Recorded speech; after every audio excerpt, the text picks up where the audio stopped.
What's happening, folks? Back with another reaction, back with some more U2 and more from their 1983 album War.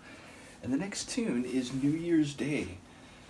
Obviously, for a lot of people, New Year's is a chance to reset one's ambitions and one's hopes, perhaps take stock of one's situation in life, perhaps cast off the pains and struggles of the previous year and look forward to a blank slate moving forward.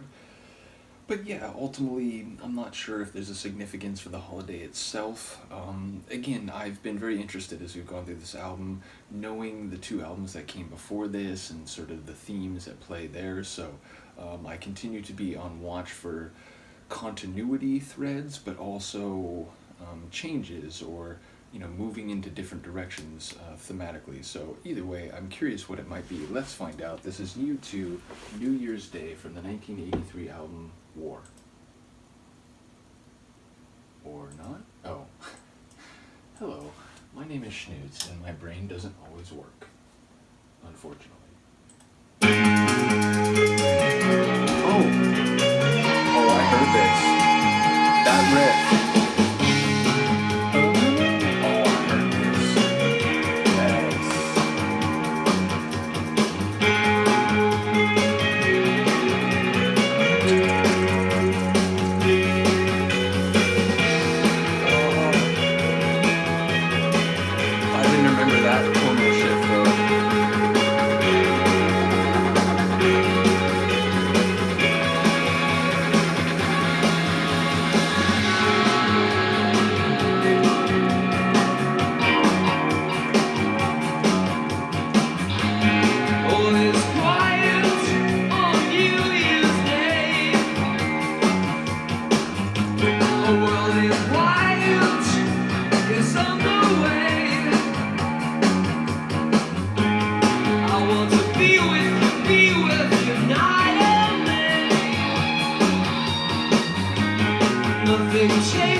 clearly heard it before because that main, soaring.